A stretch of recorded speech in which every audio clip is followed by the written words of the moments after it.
Assalamualaikum warahmatullahi wabarakatuh. Bismillahirrahmanirrahim. Alhamdulillahirrabbilalamin. Ar-Rahmanirrahim. Puja dan bersyukur kita panjatkan kepada Allah Subhanahu wa taala karena hari ini insya Allah kita akan podcast lagi bersama Ustaz Sobah untuk membahas bagaimana cara-cara menyambut bulan Ramadan tahun ini. Dan tidak lupa salawat salam kita panjatkan kepada Nabi besar Nabi Muhammad SAW karena berkat perjuangan beliau para sahabat dan tabi'in Islam bisa sampai negeri ini. Maka dari itu stay tune terus di YouTube Masjid Al-Azhar. Dari Masjid Al-Azhar membangun peradaban. Allahu Akbar.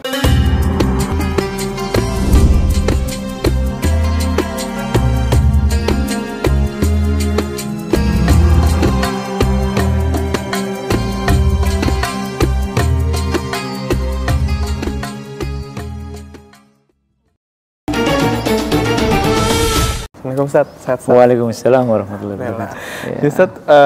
Ustaz, kan kadang-kadang tuh sebelum kita mau sholat ada pemanasan Ustaz ya. Kira-kira bagaimana cara kita ini menyambut bulan Ramadan Ustaz? Adakah amalan khusus Ustaz atau memang biasa-biasa aja atau Iya, harus kita sambut, harus kita perhatikan bahkan jauh sebelumnya. Setidaknya sejak sekarang. Ya, sekarang ini sudah akhir Rajab ini sekarang sudah akhir Rajab, bukan sejak Rajab, Sya'ban, Ramadan. Bahkan Rajab ini sendiri sebagai bulan sebagai bulan haram di antara 4 bulan haram, dia ini bulan haram. Kemudian Sya'ban, kemudian ini, masya Allah, kalau kita merujuk kepada tradisi Rasulullah SAW, kepada sunnah Rasulullah, bahkan sejak bulan Rajab itu beliau itu paling rajin, lebih mulai aktif di ini, umpamanya puasanya lebih banyak ya, sudah mulai membiasakan suasana Ramadan itu, di mana di situ ada puasa umpamanya, dia sudah mulai rajin puasa. Sya'ban nanti bisa. Nah, kita juga mulai kondisikan ini, jangan hanya nanti tiba-tiba masuk Ramadan baru mulai puasa kaget karena sebelumnya tidak pernah puasa, maka diupayakan sholat malamnya umpamanya. Nanti Ramadan ada taraweh, ada sholat malam taraweh. Nah, jangan hanya nanti nunggu Ramadan, sejak sekarang dimulailah untuk beribadah, bangun malam ini, sehingga nanti kegiatan sahur umpamanya itu tidak kaget gitu. Jadi upayakan mengkondisikan pengkondisian suasana, seolah kita ini sudah mulai suasana Ramadan gitu. Suasana Ramadan. Nah, itu Rasulullah dengan cara banyak-banyak berpuasa di bulan Rajab, di bulan Sya'ban, ya, bulan-bulan yang untuk pengkondisian. Nah, baru kemudian nanti Ramadan sebagai bulan pelatihannya itu, masuk kepada kawah condro dimuko, ya, masuk pada tempat penggemblengan, tempat pelatihan dari kegiatan-kegiatan kita ini, dari fisik kita maupun rohani kita. Banyak hal yang bisa dilakukan nanti ketika Ramadan itu yang sangat-sangat spesial, yang dengan keberhasilan gemblengan ibadah di Ramadan itu, insya Allah akan berhasil pula kemudian tahun berikutnya sampai ketemu Ramadan. Tapi ketika Ramadan ini gagal, ya, tidak memperhatikan hal-hal ibadah-ibadah yang bisa dilakukan di bulan Ramadan, maka bagaimana di luar Ramadan nanti akan menjadi rusak. Mungkin ini saat menjadi pertanyaan orang kan, kayak emang apa sih spesial bulan Ramadan gitu? Kenapa kita malah nyiksa diri, nggak makan, nggak minum seharian, terus nahan amarah, nggak boleh emosi gitu, malah bagi-bagi makanan saat kira apa spesial bulan Ramadan dibanding bulan lainnya Ustaz?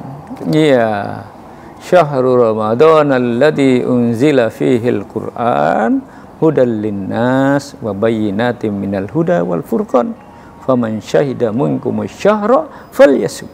Nah, ini pesan di dalam Al-Quran bahwa bulan Ramadan itu unzila fihil Quran.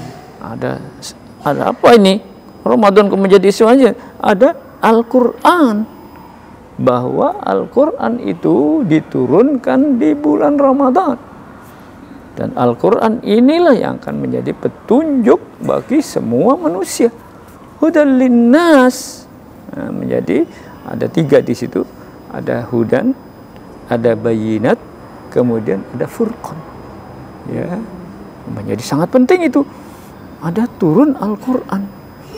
Sementara Al-Quran itu sendiri adalah hudan, petunjuk seluruh manusia agar hidupnya tertata dengan baik, agar hidupnya bisa hidup dengan bagus, maka perlu ada petunjuk. Petunjuk dari Al-Quran. Kemudian wabayinat, penjelas yang akan memberikan penjelasan-penjelasan terkait dengan hidupnya bagaimana dalam hal keluarga, hidupnya bagaimana dalam hal masyarakat, hidupnya dalam hal berbangsa, bernegara, hidupnya dalam hal berbagai hal ini, itu ada keterangan-keterangan yang bisa diperoleh dari mana? Dari Al-Quran. Dan yang ketiga adalah Al-Furqan. Al-Furqan itu pembeda dari yang al-haq dan al-batil, yang al-halal dengan al-haram. Mengerti mana-mana yang boleh, mana-mana yang tidak boleh, mana-mana yang melanggar, mana-mana yang disyariatkan, mana-mana yang kemaksiatan, mana-mana yang... Nah, ini peristiwa besar. Itu turunnya di bulan Ramadan. Nah, maka satu, itu Al-Quran. Berkaitan dengan Al-Quran yang turun, yang menjadi hudan bayinat. Nah, di antara keterangan supaya hidup dengan baik itu, satu lagi, yaitu as-siyam. Ada ajaran dari Allah Subhanahu wa taala, spesial Ramadan itu seluruh kaum muslimin diwajibkan, ya ayyuhalladzina amanu, seperti apa orang-orang kutiba alaikumussyam kama kutiba alal ladzina min qablikum la'allakum tattaqun. Takwa itu bisa diperoleh dengan cara apa? Dengan cara as-siyam. Diwajibkan atas kamu berpuasa sebagaimana orang-orang yang terdahulu. La'allakum tattaqun, agar ada as-siyam. Subhanallah, kalau kita mengkaji tentang filosofi puasa, dahsyat sekali. Apa itu? As-siyam itu al-imsak. Al-imsak itu apa? Mencegah. Apa al-imsak itu? Menahan. Apa menahan itu? Mengendalikan. Bahwa di dalam hidup ini tidak bisa hidup ini dengan los. Semua boleh, semua silakan, semua itu tidak. Ada satu hal yang harus ditahan. Ada satu yang harus dikendalikan. Keinginan umpamanya nafsu kita, ya, itu tidak bisa biar saja kan begitu. Apa yang kita perturutkan saja begitu, akan hancur itu.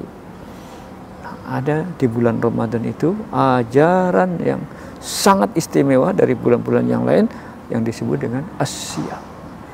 Latihan untuk menahan diri agar nafsu yang menginginkan sesuatu jangan dituruti. Apa itu? Lapar. Apa itu? Makan. Nah, nafsu yang namanya makan itu kalau tidak dikendalikan, itu akan apa? Semua ingin dimakan. Apa saja yang makan. Kalau hewan yang sifatnya itu memakan daging, singa umpamanya, yang dimakan kan hanya daging saja. Daun kan nggak dimakan. Kalau kambing, yang sifatnya itu pemakan daun-daunan, herbivora, itu itu kan yang dimakan hanya daun-daunan. Sementara daging kan nggak dimakan oleh kambing. Tapi manusia, daun dimakan, sampai daun pintu juga dimakan, ya kan? Daging juga dimakan, ya semua, bahkan aspal pun dimakan, gedung pun dimakan, ya, dikorupsi kemudian uangnya dimakan.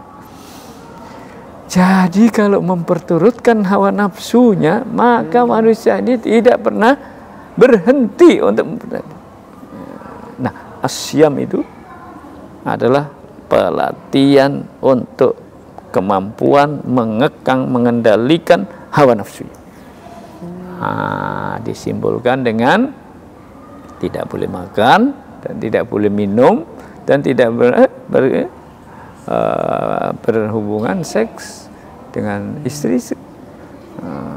di siang Ramadan. Itu pun hanya siang. Tapi enggak dikekang sama sekali, enggak. Dan itu malah enggak dibenarkan di dalam Islam. Maka asyam itu mengekang, mengendalikan itu ada batas tertentu, Enggak. Maka puasa 24 jam enggak boleh. Ya, enggak boleh. Apalagi 24 jam itu disebut dengan siyamul wisol, itu puasa yang lanjut itu enggak boleh. Apalagi shaumud dahri enggak boleh juga. Puasa yang sepanjang tahun, puasa terus enggak bisa. Enggak boleh. Hanya sebulan saja Ramadan. Tambah nanti di luar Ramadan dengan puasa-puasa sunnah. Tapi intinya adalah latihan untuk mengendalikan nafsu kita, hawa nafsu kita, syahwat kita, mengendalikan syahwat kita. Sehingga berikutnya nanti setelah berhasil lulus dalam latihan Ramadan ini, kita keluar di bulan Ramadan mampu untuk mengendalikan itu dahsyat. Ada Al-Quran, ada siam, ada lagi qiyamul lail. Bahkan spesial Ramadan itu ada tarawih, at-tarawih, ya, tarawih. Apa? Berkaitan dengan komunikasi vertikal. Bahkan sejak Rajab, ya, turunnya Al-Quran, turunnya perintah sholat itu pada waktu Isra Mi'raj di bulan Rajab. Ya, kita peringati beberapa hari yang akan datang di hari bulan Rajab. Itu supaya perhatian terhadap komunikasi vertikal kepada Allah langsung. Komunikasi vertikal langsung kepada Allah. Apa bentuknya? Salat. Mi'raj, ya, melangitkan ruh kita, jiwa kita menuju Allah. Lalu berkomunikasi di sana, ada doa, ada pengagungan kepada Allah, ada permohonan kepada Allah, berkomunikasi dengan Allah, berkomunikasi. Dilatihkan di bulan Ramadan itu dengan tarawih, dengan tahajud, dengan berbagai macam qiyam, al-qiyam. Nah, itu menjadi kekhasan dari bulan Ramadan. Qiyam. Nah, ada yang keempat adalah infak, sedekah, berbagi. Di bulan Ramadan Rasulullah SAW ketika bulan Ramadan itu banyak sekali berbagi. Beliau itu sangat dermawan. Tetapi di bulan Ramadan lebih lagi dermawan. Ajwad mimma yakunu fi Ramadan. Dia lebih dermawan ketika di bulan Ramadan itu. Jadi setidaknya ada 4 hal yang menjadi istimewa di bulan Ramadan itu. Satu adalah Quran, kedua adalah siam, ketiga adalah qiyam, keempat adalah infak. Nah, oleh karena berkaitan dengan Al-Quran, banyak-banyaknya mempelajari dalam bulan Ramadan itu. Upayakan membacanya khatam, tadarus, bisa memahami lebih banyak tentang Al-Quran. Siam, lakukan dengan benar, jangan asal-asalan, jangan asal lapar saja. Banyak orang yang siam, kam min shaimin laisa lahu min siyamihi ilal ju' wal atas, katanya. Kata Rasulullah, berapa banyak kam min shaimin, berapa banyak orang yang puasa itu tidak mendapatkan dari puasanya itu kecuali al-ju' wal atas. Apa ju' wal atas itu? Lapar dan dahaga. Nah, karena asal-asalan itu puasanya. Nah, maka puasalah dengan konsentrasi, dengan sungguh-sungguh, ya. Jangan puasa tapi ngomongin orang, ya. Jangan puasa tapi ngamuk-ngamuk, marah-marah. Jangan puasa tapi anak-anaknya dimarah-marahin, diusir-usir, ya. Puasa mengendalikan, tidak hanya mulutnya yang dikendalikan, tidak hanya kehormatannya dia, tetapi juga tangannya, ya, matanya puasakan, telinganya puasakan, kakinya puasakan, suara omongannya puasakan. Shaumul lisan, shaumul ain, nah itu puasa. Terus infak, banyak berbanyak. Yang tidak kita makan itu bagi kepada yang lain. Kan siang hari nggak makan tuh, di luar Ramadan kan makan. Nah yang tidak makan itu jangan dimakan, didobel di maghrib. Nah ini siangnya dikumpulkan di maghrib, dimakan double 2 kali. Ya jangan. Nah, menunya hanya sama dengan 2 kali makan. Jangan, ambillah, kasihkanlah kepada yang lain. Nah itu infak, berbanyak-banyak infak. Nah, kita perhatikan banyak kaum muslimin berbagi. Ya, kalau beli baju tidak hanya satu, beli 1 kodi, yang satu dipakai, yang lain dibagi kepada orang. Beli sarung, 2 kodi, nggak apa-apa. 1 untuk dirinya, yang lain untuk dibagi-bagi. Banyak berbagi, banyak sedekah, banyak infak selama di bulan Ramadan. Al-Quran, As-Siyam, Al-Qiyam, Al-Infaq. Maka Ramadan menjadi spesial, menjadi istimewa. Masya Allah, satu ya, karena bulan Ramadan tuh rasanya tuh kayak dunia tuh jadi kosong gitu. Kita fokusnya pada spiritual gitu, Ustaz. Iya. Sholat jadi rajin, terus jadi rajin berbagi, Ustaz. Dan yang saya pelajari memang puasa itu tuh mengajar kita untuk menahan 3 nafsu, Ustaz, ya. Nafsu kepala, nafsu perut, dan juga nafsu biologis, Ustaz, ya. Iya. Dan ini kan menjadi sebuah, menjadi sebuah pertanyaan. Bagaimana sih cara kita biar bisa maksimalin puasa itu tuh selain dari tadi, nggak cuman nahan nafsu perut, nafsu biologis itu. Selain berbagi, itu ada nggak, Ustaz, kira-kira yang spesial buat bulan Ramadan yang kita nggak bisa dapetin di bulan lain, Ustaz, kira-kira, Ustaz? Iya. Maka banyak tindakan-tindakan. Umpamanya yang di hadis Rasulullah, la taskhab. Ketika puasa itu jangan teriak-teriak. Berkaitan dengan lisannya, menjaga lisan.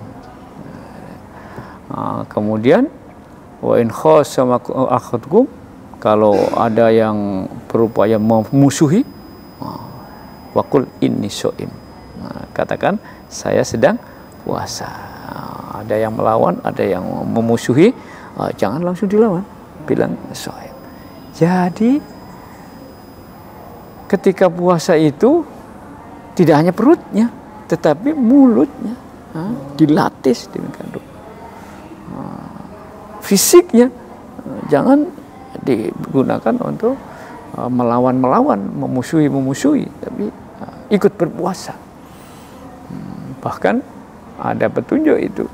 Kalau nggak bisa memanfaatkan anggota tubuhnya dengan menyesuaikan kondisi puasa, lebih baik tidur. Jadi tidurmu itu ibadah di bulan Ramadan itu, daripada melek nggak tidur tapi mulutnya nggak puasa, perutnya puasa tapi mulutnya nggak puasa. Artinya nanti insya Allah kita masuk di bulan itu, buatlah program-program dari sekarang, apa-apa yang bisa kita lakukan dalam rangka menjaga mulut kita, ya, menjaga mata kita, menjaga apalagi perut tentu saja, menjaga tangan kita, bahwa kita sedang berada di bulan istimewa, bulan Ramadan. Maka dibuatlah nanti saya kalau Ramadan akan melakukan begini. Berkaitan dengan mata saya akan gunakan untuk membaca Al-Quran. saya gunakan untuk bertemu, menemui orang-orang saleh, ustadz dengan sahabat-sahabat saya yang lama. Ya. Jadi buat program berkaitan dengan dengan telinga saya gunakan untuk mendengarkan. Dibuat program-programnya yang bisa kita lakukan. Kalau Rasulullah SAW melakukan banyak hal, umpamanya bangun malam, kemudian syadda mi'zaru, mengencangkan sarungnya untuk jangan kedodoran, supaya singset dan kemudian aktif berkegiatan. Jadi Ramadan itu tidak identik dengan malas, tapi Ramadan walaupun puasa tetap dengan beraktivitas. Wa aiqadu ahlahu, dan mengingatkan, membangunkan keluarganya supaya ikut sholat malam, supaya ikut beribadah, jangan hanya dirinya. Dan kemudian menyantuni, itu umpamanya bagian. Tetapi secara rinci lebih jauh silahkan masing-masing membuat catatan apa-apa yang kan ini kita mempersiapkan apa-apa yang sehingga Ramadan besok itu akan berbeda dari Ramadan yang lalu. Jangan sama saja begitu, nggak ada peningkatan dari Ramadan ketemu Ramadan sama saja begitu. Nah, coba dibuat umpamanya tentang infaknya. Nah, kalau Ramadan tahun lalu umpamanya saya dalam rangka bersedekah, dalam rangka berinfak itu sampai menghabiskan dana umpamanya senilai sekian juta, katakanlah berapa 100 juta, maka masa iya tahun ini hanya 1 juta atau sama hanya 100 juta? Nah, bagaimana bisa nggak ya saya usahakan nanti di atas 100 juta sebagaimana tahun lalu di atas ini, yang bisanya 5 juta umpamanya. Usahakan tahun ini Ramadan ini nanti sedekahnya termasuk zakatnya di atas itu, berapa 7 juta atau 10 juta atau apa.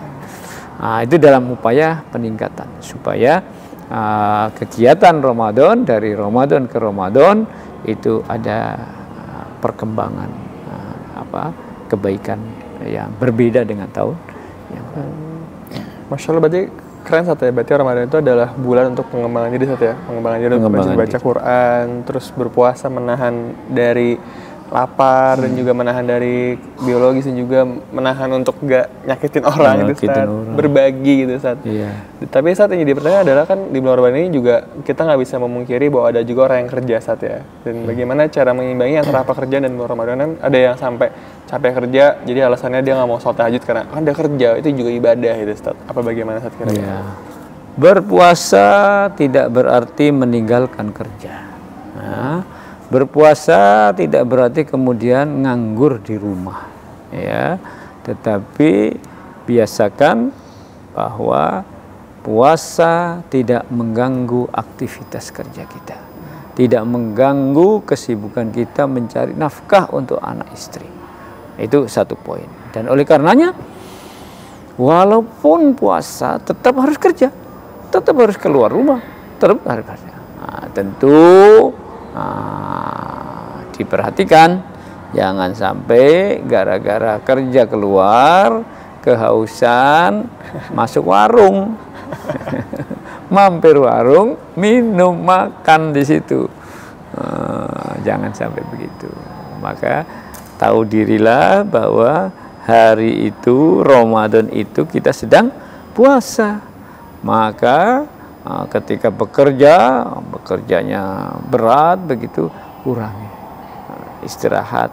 Ini beberapa instansi biasanya dengan bijaksana memberikan waktu yang tidak full seperti di luar Ramadan. Nah, itu tentu saja perusahaan-perusahaan yang bijaksana memberikan kesempatan agar bisa istirahat kepada karyawannya.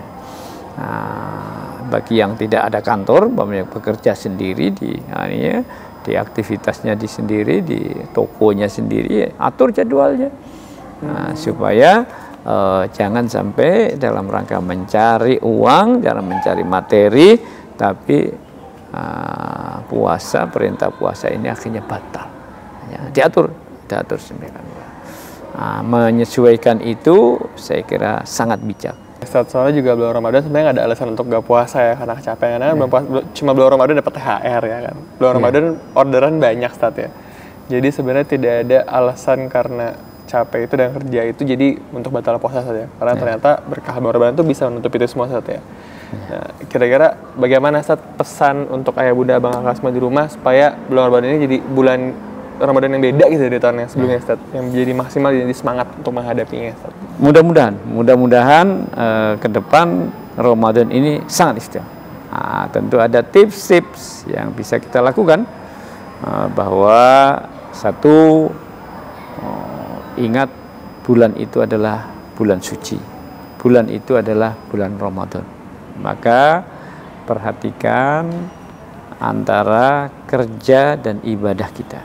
Nah, jangan sampai menyita waktu yang sangat berat sehingga gagal puasa kita. Satu, yaitu berkaitan dengan disiplin, berkaitan dengan pengaturan manajemen waktu kita selama Ramadan.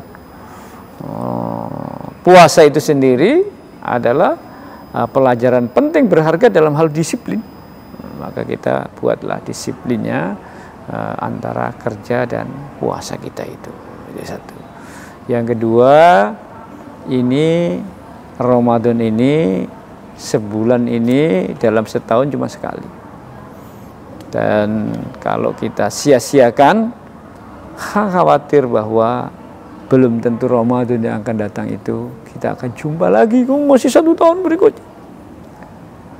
Maka gunakan kesempatan, badiril fursata wahdar fautaha. Gunakanlah kesempatan yang berharga ini dan hati-hati jangan sampai lewat begitu saja. Maka persiapkanlah dengan sebaik-baiknya, minimal yang 4 tadi itu, ya. Persiapkanlah dengan sebaik-baiknya agar tidak berlalu begitu saja. Memang di hari-hari awal Ramadan biasanya berat, karena masih awal, belum terbiasa. Tapi sabarlah, ya, bertahanlah. Sebagaimana konsep asyam itu sendiri adalah bertahan. Bertahanlah, hari kedua, hari ketiga, insya Allah enjoy, dan nanti belum sampai ke pertengahan Ramadan itu malah nikmat sekali Ramadan itu.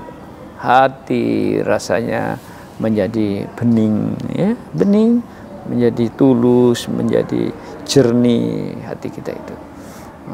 Karena sepanjang 1 bulan Ramadan itu dari mulai sahur, bangun malam, kemudian sholat tahajud, kemudian sahur, kemudian pergi ke masjid, sholat subuh, kemudian sholat duha, kemudian itu penuh dengan suasana ibadah.